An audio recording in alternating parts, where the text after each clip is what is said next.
Let's have a quick conversation about how to edit a podcast. And I'm going to give you a step-by-step guide so you have a clear idea how to edit your podcast. So here's an overview I want you to pay attention to. First of all, there are certain things you need to take care of before you start editing. Remember that editing is where your story happens, right? And you need to understand, you have the technical part, the tactical part, but you also have the emotional part. And before you actually let the technical and tactical part take over the emotional part, take a moment to think about why you're doing this. What is the message? What is your target audience? What kind of message would your target audience would like to receive from you? Those are important elements. Those are not quantitative elements. They play an important role. So when you edit, you got to pay attention to things like what kind of angle, what kind of editorial angle you want to actually focus your podcast on. It's really important also, again, to remember that the end goal here is to add value to your audience.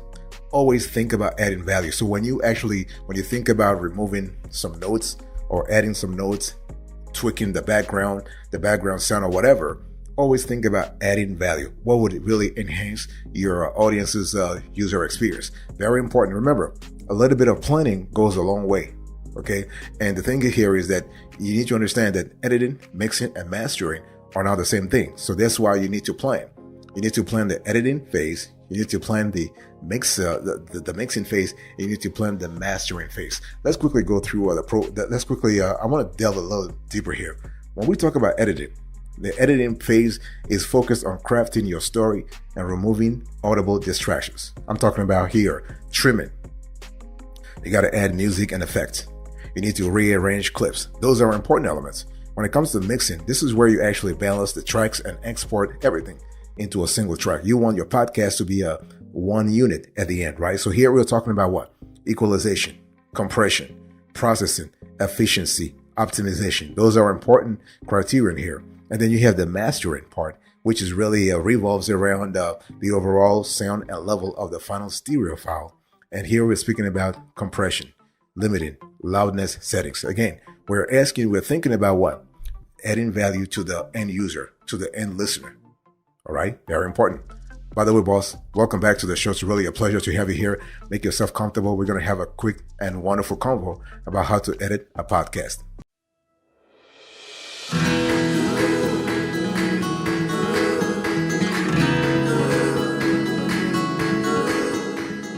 Now that the overview, the foundation is pretty clear, let's go through the step by step. So step number 1, you need to get your podcast files organized. Organization key. Organization is key. I said to you earlier that a little bit of planning goes a long way, right? So you want to use consistent folder structure and file name conventions. You want to use dedicated tracks into your DAW in your DAW for different types of audio. We're talking about voiceover, dialogue, field recordings, sound effects, music, and ads, and you want to group them by kind. It's very important to have this sort of cluster sequence because it's going to help you down the road in terms of organizing, in terms of sequencing, in terms of categorizing. Okay. And it's really important to understand that if you have podcast participants, you want to give each podcast participant his or her own audio track. Then you can also use separate categories and separate folders. So the third thing you want to do here is you want to separate content editing and sound editing tasks. Those are separate work streams. If your interviews are lengthy, you want to get them transcribed with timestamps and create a punch list of content edits from the transcription. Once the content edits are done, listen down for any audible distractions you may need to address and then tackle those. Again, it's important to, you are going to thank yourself later on. Even if it's 1,000 distractions, you want to go through them and edit them one by one. And it's really important to understand that if you focus on one distraction at a time, it will be really helpful for you. What you want to do is you want to focus on things chronologically. Okay, in terms of time sequence, you actually fix the earlier distractions first, and then you move from the earliest to the most recent. And this will be very helpful to you. And you got to do this until the very last distraction. Okay. And so you want to try out and see what really works for you. But the bottom line is at the end, you need to have a clean file. So you can work either sequentially or you can work through file category in terms of name, or you can sort it by the size or whatever. It really depends on you. By the way, boss, I want to quickly remind you of today's topic. We're having a conversation about how to edit a podcast. This is a step-by-step.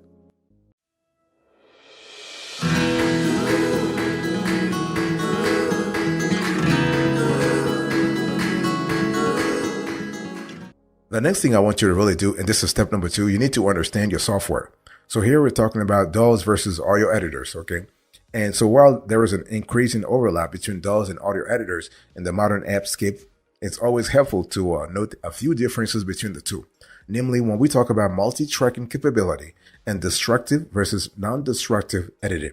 So let's first talk about the DAW editors, the DAW features rather. So you have like a multi-track capability. So which means what? You can actually import and play back multiple audio clips simultaneously. And so this offers much greater flexibility, but also exponential complexity. Now, as long as you can manage that exponential complexity, that added complexity, you are good to go, because with that complexity, you also you also have efficiency as long as you can manage it. Another feature that I want to say here is non-destructive editing. So this allows you to work with your audio clips however you like, while preserving the source file as it is. You want to chop off clips, rearrange them in time, and add plugins and effects to your heart's content. It's totally up to you. Then you have examples. So here you have a GarageBand, Pro Tool, Adobe Audition. So this is really cool. And again, it depends on the level of complexity you want to bring your podcasting audio to. So that's for the DAW features. Now let's talk about the audio editor features. Here you have no multi-track capability. In other words, audio editors are designed for editing a single clip at a time. You also have destructive editing, means what? That whatever you do to the clip is done to the source file. So examples here include Audacity and SoundForge. So it's really important here to see the dichotomy between those two software tools, so you have a clear idea what you're getting yourself into. Now, further differences include how each type of application handles effect exporting and rendering, automation, signal routing, and MIDI capabilities are usually DAW-only features. And many DAWs, like GarageBand, actually have a built-in audio editor for in-app destructive edits that are reflected immediately in your workspace timeline, which is a convenient best of both worlds feature.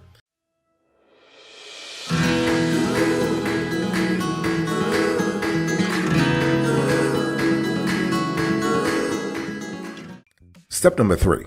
You need to know this universal editing techniques. I'm going to show you some of them with you. So whatever your choice of software, most will share a common set of features, including various toolbars, a transport section, so stop, play, record, a workspace or a timeline where you can add audio clips, you can add regions to tracks, and in the case of some DAWs like GarageBand, a built-in audio editor.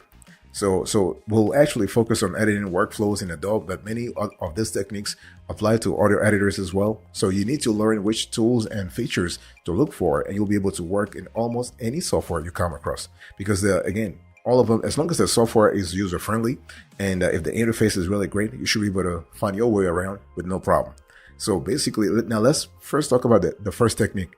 You need to think about track-based workflow. So let's assume you just open a fresh session in your DAW.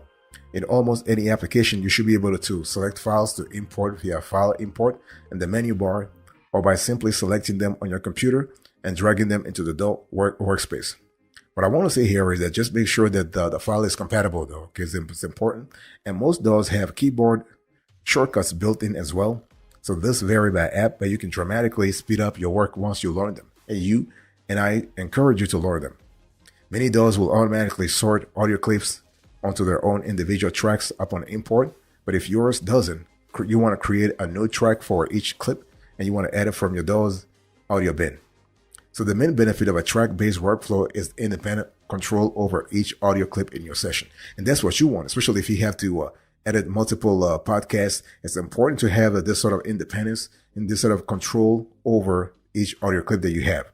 So you want to clip cuts and fades, the ability to move clips forward, backward in time, plugin monitoring, volume levels, panning, and automation of these parameters are all track-specific choices that will help you craft the episode you want to hear. And I'll talk about that later on, but it's important to really have this in mind. So once you have imported to your tracks, it's important to make sure that you organize the remaining tracks. Okay, so you want to rename the tracks to make your session as easy as possible to work in. So it's important also to think about that some DAWs allow you to physically group tracks together for batch editing, which can help preserve timing alignment between simultaneously recorded clips. This can be especially helpful for broad stroke cuts to interviews where you need to preserve the relationship between clips in a conversation or mute clips on a track when someone is speaking. So this is what it is. In addition to group-based editing, some DAWs also utilize track playlist features. So one benefit is that while nothing is technically happening to a source file while you're editing a DAW, that doesn't mean that you've got access to the raw file for playback at all times. So this is really great. By the way, boss, I want to quickly remind you of today's topic. We're having a conversation about how to edit a podcast, and I'm giving you a step-by-step process here.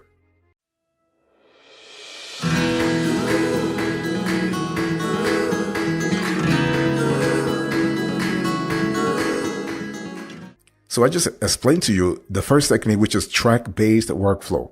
Now, the second technique is to actually create a punch list. And a punch list is very helpful for a lot of reasons. So once your tracks are imported and sorted, it's time to start editing. If you want the annotated transcript routes, start writing down the punch list. If you haven't yet created one, you may want to either listen down to your raw let's say that you can actually listen down to your raw recording and edit in real time, or listen down to your recording and create a punch list of edits. The thing here is that it really depends on what kind of organization you have, because depending on if you're working in a team, in a podcasting team, if you're working on yourself versus in a team, things are a little different. If you're working on a team, this can be a helpful way to collaborate on the edit and stay on the same page. And that's what you want anyway. You want everybody to be on the same page when it comes to editing, when it comes to transcription, when it comes to organization, when it comes to cutting and pasting, when it comes to planning everything. Okay, so this is important. And the thing here is that when we talk about punch lists, we're talking about you staying on plan. You actually having a plan, because you're able to know exactly what section you have to edit, which section you have to pay attention to. And this is the way we analyze a punch list is that during the podcast editing phase, it adds a layer of flexibility. It adds an extra layer of operational productivity. It adds an extra layer of user experience, because the bottom line here is that you are actually helping the end user, the end listener, have a great experience in terms of sound quality, in terms of I would say the value that you are adding. So this is really important. And if you have any question about the punch list, just let us know in the comment section. We'll certainly explain further. We don't have time in this show. We'll probably have another show that will just cover a punch list automatically or entirely. So yes, it is what it is.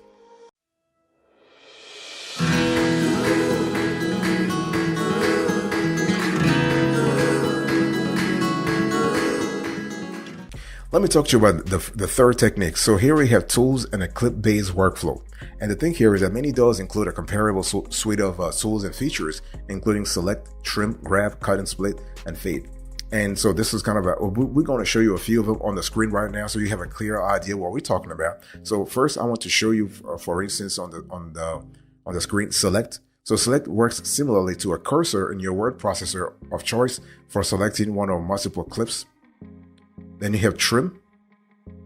So trim allows you to shorten an audio clip by simply dragging in from the edge and to reveal previously trimmed audio. Then you have grab. So grab allows you to grab an entire clip and move it forward or backward in time, or drag it onto a different track. This is kind of cool if you have like a different clips that are not chronologically organized, and you're trying to really add a sense of organization here in terms of chronology. You also have cut and split. So cut and split, what it does is that it separates your clips at any given points of your choosing, creating a subclip of the source file. This is great if you're trying to really, if you have an original file that you're trying to address to several subparts of your target audience. This works fantastically. And then you have fade. So fade comes in 3 iterations. You have fade in, fade out, and crossfade. And a crossfade is just a combination of the other two, literally. So this literally fades one clip out at the same time as the other fades in. And using a fade in and fade out at the edge of an isolated cut or a crossfade between adjacent clips will mitigate any potential pops or clicks that can result from a cut. So this is kind of important to really keep in mind. So if your DAW doesn't have a fade tool, GarageBand doesn't, try making your cut as close as possible to a transient, a short volume spike, such as a consonant in speech, where the sound wave approaches the visible midline points. Okay. Another option is to actually duplicate the track and put the first half of the clip on one track and the second half on the other. So that means you're actually adding some flexibility here, some creative flexibility into the editing process. This is really good. Then what you do is you want to add an overlapping volume automation, fade out and fade in into the two tracks respectively, which essentially creates an equal gain crossfade. And what you want here is, again, we're talking about the experience of the end user or the end listener, and this creates a fantastic listening experience for your audience. So as long as you are able to do it properly, you should be good to go.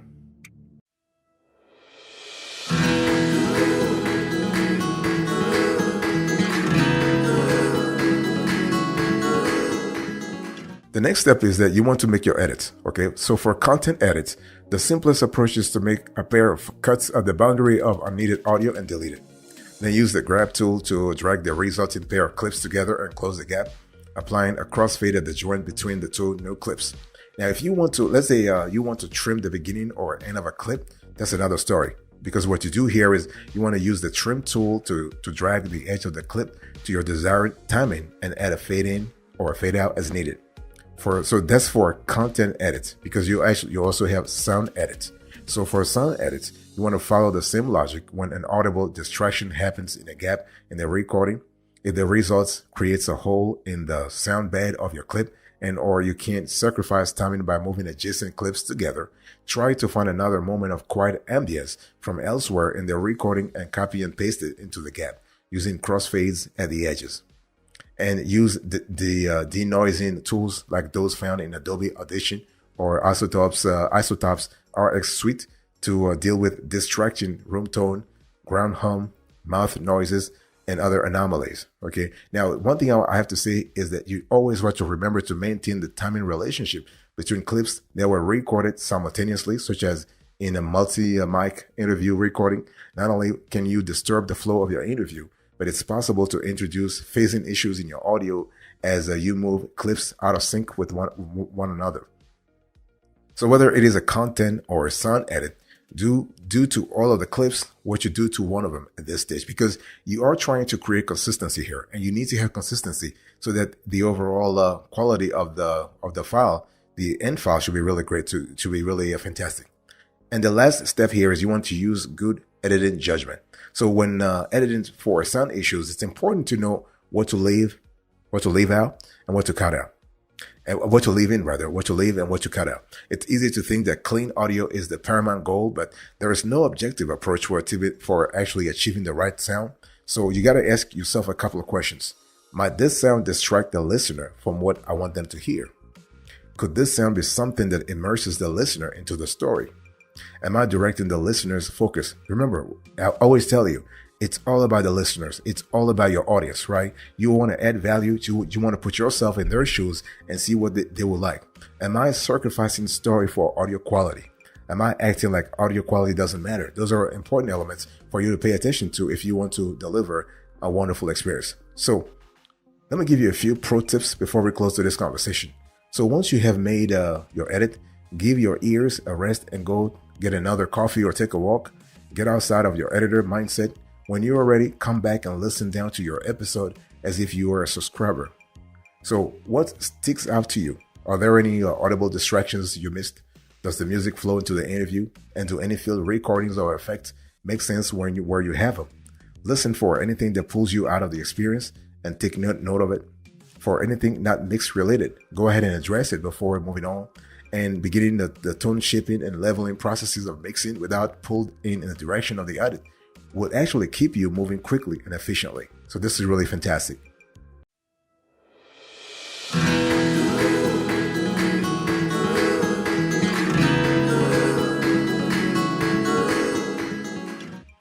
All right, let's quickly recap here. Thank you so much for your attention. I really appreciate it. So in today's conversation, I explained to you how to edit a podcast So I give you the overview, and then I give you the steps you need to follow to actually edit the podcast the right way.